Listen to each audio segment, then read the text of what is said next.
getting all this material of Christians who are being persecuted for their faith. And some of the persecutions are extremely difficult. I don't know how they could ever endure it without denouncing Christ, but they do. And so today is November 5th, and it happens to be the International Day of Prayer for the persecuted Christians. So that's why we finally chose this day. It's also my father's 94th birthday, if he were living. And it's also the first day that David and I went to fly to Africa for the first time. We were 21 years old. So that's a lot of years ago and a lot of experiences.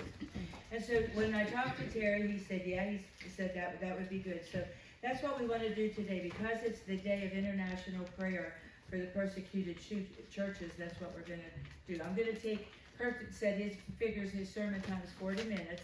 So I could take 20, he'll take 20. And then we have some magazine, The Voice of the Martyrs, and there's a paper inside that I got. And I'd like to give one to each family and household as you're leaving church. Okay, now let me ask you this.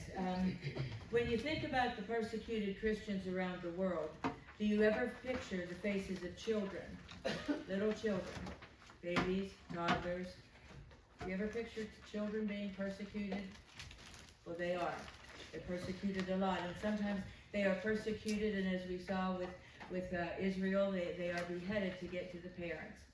And so there's a lot of extreme wickedness around this world, and it's God. The only thing I can realize is that God gives these people an abundance of strength and grace and love. I mean, how do these people go through life and then forgive their people who persecuted them? But they do. And some of the persecuted people go back to their hometown or home village, and they witness to the people that persecuted them and their family. It's a group of people that I wonder how many of us are really worthy to be considered part of the persecuted church. I've never been persecuted in my life. People have said a few nasty things, but nothing of persecution. So children are persecuted as well. Now, I want to talk first about the Buddhists. And the Buddhists have, this was on a broadcast recently on the radio. While Buddhism is more than 2,500 years old, the teachings of Buddhism have been more prominently global in the last 50 years. It's perceived to be a peaceful religion, but it is spiritual darkness. In places like Nepal, Buddhism openly reveals itself as the blackest darkness, since Buddhists work to appease the spirits whom they know to be evil. Buddhists also perpetrate persecution of Christians in their communities. Young adults who come to faith in Christ are driven from their homes. All they have done explicitly is to appease the court favor with their evil spirits who they know to be demons. The fallen angels, who like their master, work only to steal, kill, and destroy. From John chapter 10, verse 10. The prayer focus is pray for our littlest persecuted Christian brothers and sisters will boldly shine in the light of Christ. Pray that the bold witness of our persecuted Christian families will penetrate the darkness of those trapped in Buddhism, which is a religion more than 5 million strong globally.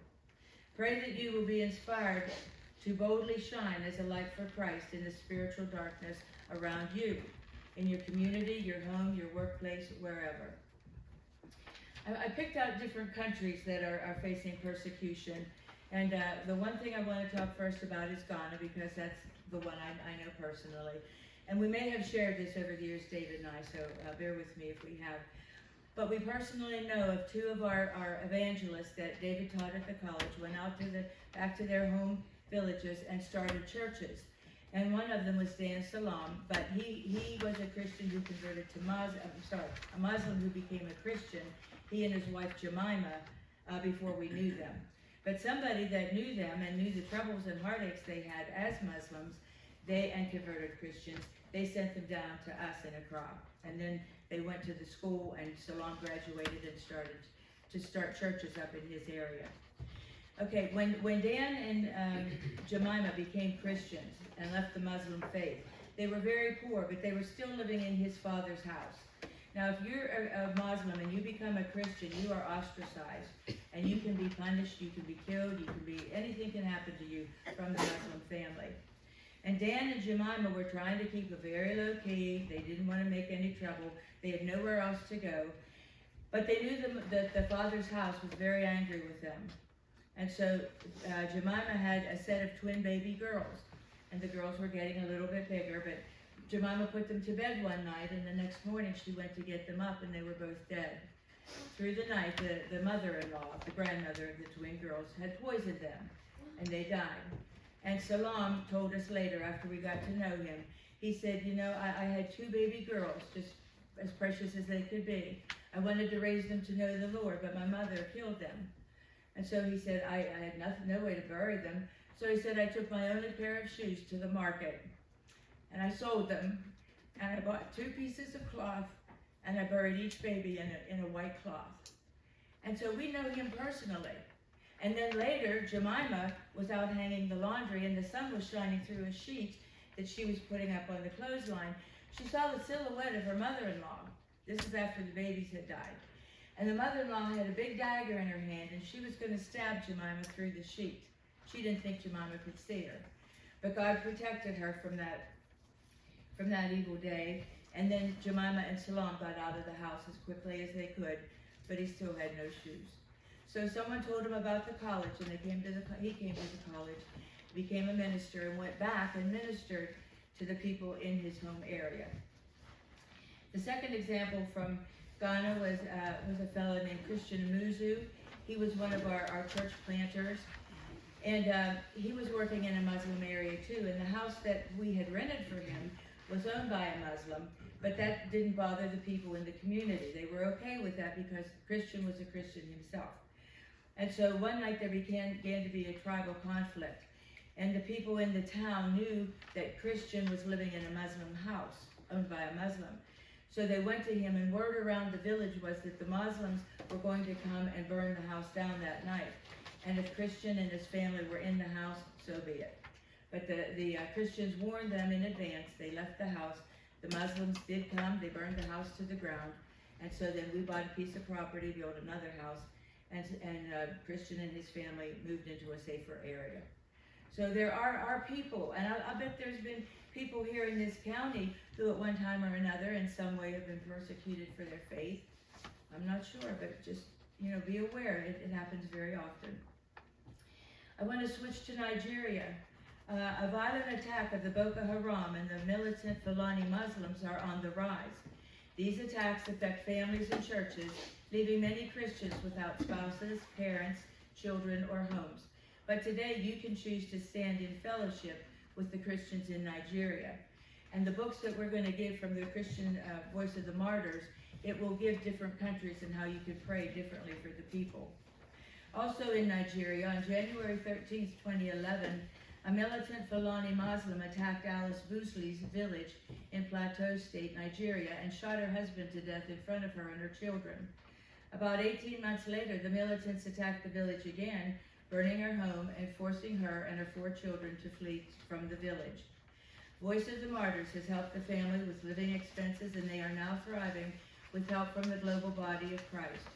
Through her disciplined and diligent work as a farmer, Alice has purchased some land and built a home. Her children have done well in school, and the oldest son is now awaiting admission to the local university. Alice's faith has continued to grow as she has seen God's work in her life since her husband's death. God has reminded me, she said, that he is a covenant-keeping God. We're going to switch to Cuba. The verse is Revelation 2:10. Do not fear what you are about to suffer. Be faithful unto death, and I will give you the crown of life. That's the one verse in the Bible that I wish wasn't there. Be faithful unto death. You have your devotions in the morning, and you're reading the Bible, and you're praying, Lord, I want to be a better Christian. I want to be stronger. And Lord, I want to be faithful. And I got that far. And I couldn't say unto death because I didn't know what that would involve. I didn't know. And I'm going to tell you about a couple here later who suffered such a horrible death. And I thought, I can never do that. Lord, where's my faith? You've got to strengthen my faith. And any one of us at any time before we say hello to the Lord in our death, could suffer persecution. So that you have to remember that be faithful unto death, and I will give you the crown of life. It doesn't say be faithful until you're baptized. Be faithful until you're 72. Be faithful unto death. It doesn't tell us how we're going to die. Just be faithful unto death. Following a September 2022 referendum, an extensive new family code came into effect in Cuba in January of 23. The new code abolished the concept of parental custody. Instead, it assigned the parents assigning parents responsibility for raising their children according to the Cuban government's socialistic ideal. The frontline workers reported that this legal change essentially made Cuban children wards of the government and denied the parents the right to raise their children in the Christian faith. Christian leaders are concerned that the law will be used to silence the faithful witnesses of Christian parents. Churches and individual Christians in Cuba face an unrelenting pressure from the government, which remains committed to communistic, atheistic ideology and views the church as a threat to the revolution that was begun by Fidel Castro in the 1950s. Church buildings are routinely seized and demolished. Pastors and other church leaders are harassed and arrested, and Christians are often denied jobs and educational opportunities.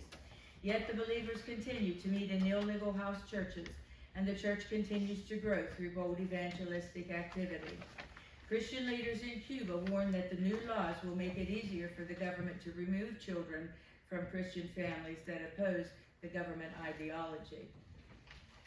Have you heard anything like that in America? Your children belong now to the government? Not everything happens to hit the 6 o'clock news, does it? All right, now we wonder, how do people in these different areas, how do they ever hear the gospel?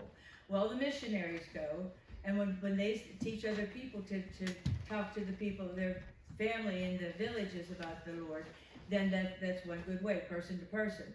But there's also another way, and this is the Transworld Radio, and I had forgotten all about this, because this is one way that the people are being reached for Christ. It's no exaggeration to write that extreme persecution has run rampant throughout North Korea for decades. It's one of the most dangerous areas in the world to be a Christian. To the outside world, it would be easy to just give up when it comes to North Korea. But as believers of Jesus, how could we ever abandon hope? In truth, we can't, and we won't. But what can be done? For nearly 70 years, the Transworld Radio has used radio and other audio media to share the gospel in some of the world's most difficult places, especially in places too dangerous or isolated for traditional missionaries. When transmitters, antennas, and partnerships with radio stations around the world, our gospel-carrying signals can reach nearly 4 billion people in more than 190 nations, speaking to their hearts in more than 230 languages and dialects through a radio. So Transworld Radio is asking people to help fund them, that they can get into more different language groups in other countries. So they've been on the job for 70 years. They've reached over 4 billion people in 190 nations, and they have spoken in 230 different languages and dialects. Okay, let's switch over to Algeria and North Korea. Algeria is increasing pressure amid ongoing church closures. Since 2017, the Algerian government has closed 30 of the country's 47 Protestant churches. Though Christianity has a long history in North Africa, Christian worship and witness have largely disappeared as a result of centuries of Muslim occupation. Algeria is now 97% Muslim, and Christian converts from Islam face a variety of hardships in their local communities. They sometimes suffer persecution from both their family members and the Algeria government. In December of 2022, a 54-year-old Christian pastor from a Muslim background was arrested on charges of holding an unlicensed worship service and worshiping in a building that was not dedicated for non-Muslim worship. A month later, he was sentenced to 2 years in prison. Yet amid the efforts to silence the witness for Christ, Algerian Christians continue to proclaim the gospel boldly, and Algeria has experienced one of the world's largest movements of Muslims coming to the faith of Christ. North Korea. A father pleads for his son. After a man in North Korea became a Christian in 2003 through the witness of a pastor in China, he began talking to other North Koreans and to pastors to hear the gospel. But when the pastor's outreach efforts were discovered, the North Korean man knew that he needed to leave the country with his family. So he and his daughter defected first. But before he could get the rest of the family out, security forces raided his home and arrested his 19-year-old son. The arrest was part of the roundup of everyone associated with the Christian-based pastor's ministry work. Since his son was arrested, he had been sent to a camp for political prisoners where inmates were starved, overworked, and tortured. His mother was able to bring him a few necessities at the beginning of his imprisonment, but then she was not allowed to see him since he had defected. His father has petitioned ceaselessly for the release of his son, even requesting help from the United Nations and other international organizations, but his pleas for assistance have gone unanswered. In North Korea, anyone discovered to be a Christian or to have expressed an interest in Christ or the Bible is considered an enemy of the state. Even those who merely fail to report known Christian activity are punished as enemies of the regime. At least 30,000 Christians are estimated to be imprisoned in North Korea, where they suffer under inhumane conditions. This, I think, is the saddest witness for Christians at all. And if you want to shed a tear or two, I'm perfectly okay with that. This is the story of a Pakistani couple. I have a hard time with names and I'm nervous, so I'm stammering a little bit and I apologize. But the husband's name was Sajaz and the wife was Shema. He was 27 and she was 24. They were second-generation Christian slaves in one of Pakistan's many infamous brick-maker ovens. Brick-making factories where the family members were forced to labor from sunup to sundown 6 days a week for their entire life. Sajam and Shama were born and raised in the prison where they fell in love and later married. Their 4 children were all born there, becoming the property of the factory owner, Yusuf Jiggar. And then Shama was gang raped by this owner and several other Muslim men. When they finished their vicious assault, they warned her, "Don't dare say a word about what we did. We will come and kill you and your family if you do." Suffering the great shame, Shama told her husband, who planned to report the crime to the authorities despite the threat of being silent. But the rapists tried covering up their crime by accusing the Christian couple of blasphemy and lying to say that Sajjad and Samar had burned pages from the Quran in their trash.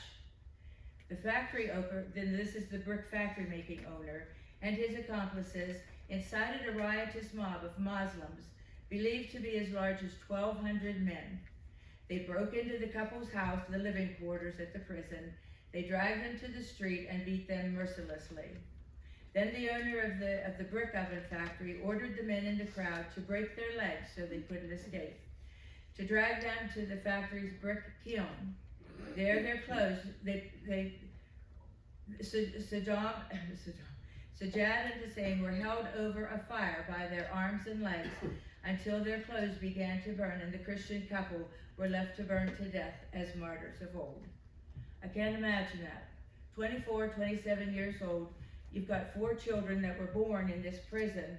You've never seen the light of day. You've never heard anything good from the outside world. They're dragged out to the street, their legs are broken, then they're tied like you would see a hog or something, a deer that would be killed in the forest. Their hands and their feet are tied to this wooden rod, and then they're put over the kiln to be burned to death. Now the thing is, they never denounced Christ. They never denounced Christ. I could not get the gruesome image out of my mind, and as I know you won't be able to either, I was determined that I must do something, and I would do something. Just as Jesus Christ paid my debt hanging on a tree to pay the cost for my sins, I knew that I too must live out the same principle by bearing the burden of my brothers and sisters in Christ. That meant raising the challenge and freeing the captives from a lifetime of slavery in Pakistan's hundreds of thousands of debtor prisons. 1 John 3:7 says, "If anyone has the world's goods and sees his brother in need, yet closes his heart against him, how does God's love abide in him?" My friend, all around the world, our Christian brothers and sisters are suffering the most horrific persecution imaginable. Millions are languishing in prisons, and none of them have committed one single crime. These destitute souls, the poorest of the poor in Pakistan, are forced to borrow money from unscrupulous owners of brick factories to receive needed medical care for their family, and even to feed their children. As the lowest of the low in the sight of the dominant Muslim culture, they have nowhere else to turn to get the money they need. Once the loan is made, the shackles of slavery are snapped upon them forever. Though Native missionaries support the gospel revival ministries, millions are offering the opportunity to transform their way of death to the way of life. More than 10 million Christian men, women, and children are imprisoned in the Pakistani brick factories, trapped in a never-ending cycle of debt. You see, freeing a family from the brickmaker's prison costs an average of $500. Nobody has $500. Their families doesn't have $500, but that's all it costs to free an entire family.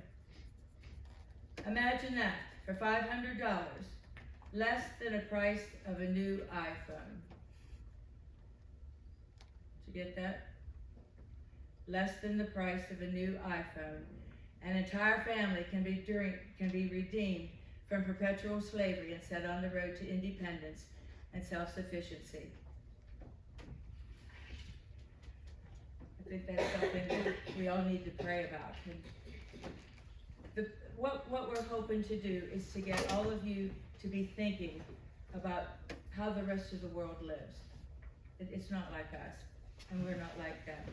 And I'm going to run out of time, so I've got so many things, but I want to switch to how things are now in America, because they're not real good, as we all know.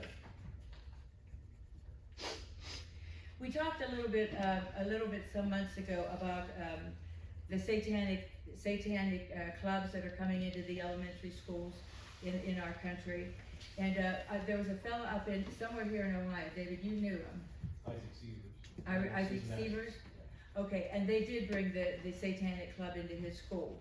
He had no right, because when he was told that he couldn't do that, then they had to do away with everything. So he either had to allow the Satanic Club to come into the school, or he was going to be brought on charges too for eliminating other groups of people. This is a little bit about the Satanic Bible Club, the Satanic clubs in elementary schools. The Satanic Temple is launching a nationwide campaign to form after-school Satan clubs in America elementary schools. The mission of the Satanic Temple is to encourage benevolence and empathy among all people, to reject tyrannical authority, to advocate practical common sense and justice, to be directed by the human conscience, and to undertake noble pursuits. The Satanic Temple has over 700,000 members nationwide in our country, and satanic congregations exist in 33 states. Satanic clubs have already been formed in elementary schools in Utah, Virginia, California, and Ohio, as well as other states. These Satanists will gather in Boston, Massachusetts in April of 2023 to map out their ongoing strategy. The event is called SatanCon 2023. Friends of Christianity will also gather to oppose the demonic effort to turn the children to Satan. This satanic effort to turn America's children to demon worshippers must be crushed. Romans 16:20 says, "The God of peace will soon crush Satan under your feet." Now, it appears that Satan is becoming fashionable in the U.S. currently. The Grammy Awards featured two singers performing a musical glorifying Satan. They received a standing ovation. Senator Ted Cruz called the production evil. Megyn Kelly describing it as celebrating Satan. Mr. Mahler, the head of this particular mission, ends his newsletter by saying, "My friend, if we're not put on this earth as Christians to fight Satan, I'm not sure what we're doing here. Satan steals the souls. He is a liar, a murderer, a roaring lion seeking someone to devour. Will he devour our children and grandchildren?" That Bible verse was from 1 Peter 5:8. And when you get the magazine, Voice of the Martyrs, this is inside of it. It's one of the papers that I put in. And this is Exposing SatanCon and the Satan Clubs in America. This is the little seal that the kids get when they join the Satanic Club. This is one of their believers burning the Bible. These are the guys that sang at the Emmy Awards. And then this is the idol of Satan and the two children. I kind of circled it so you could see them. But they're praying. They're bowing down and praying to this god of Satan. So we've got to be very, very careful what our kids are hearing about in school. And then, okay, I'll do this one last. Okay, I don't know if you knew this or not. I didn't. Drag queens are now used as Navy recruiters for new sailors. I hardly recognize it anymore. The fact is looking more and more like a grotesque drag queen freak show. I wish I were joking, but unfortunately, this is the reality that we are facing. This fellow's name is Joshua Kelly. He was appointed by the Navy to be an ambassador to recruit transgender troops. And he's out there doing that job. Now the letter says, "Dear friend, please complete the enclosed survey, restore our military dignity and greatness, and return the card to him so that they can get these sent into the government, our Congress, and let them know people don't appreciate this. General Mark Milley, the chairman of the Joint Chiefs of Staff, General Mark Milley, the chairman of the Joint Chiefs of Staff, incessant cramming of transgender, sex-fixated, gay and lesbian propaganda into the armed forces has got to stop. Enough is enough. Have you heard this? The United States Navy is in an outrageous move, has appointed 5 drag queens as digital ambassadors to recruit transgender sailors. What a catastrophic mockery of our military. Josh Kelly, the sailor who calls himself Harpy Daniels, dresses in drag, and the Navy uses him to recruit new sailors. Is it any wonder our military recruits the numbers are plummeting? What man would want to be in a shower with a woman? What woman would want to be in a dorm with a man? Representative Andrew Clyde slammed the Navy, saying, "A woke military is a weak military." And did you hear this one? The U.S. Air Force tried hosting a drag show at Nellis Air Force Base in Nevada. They said they were proud to do so. He may try to sugarcoat this outrageousness, but let's be clear. This is an outright defiance of God's principles.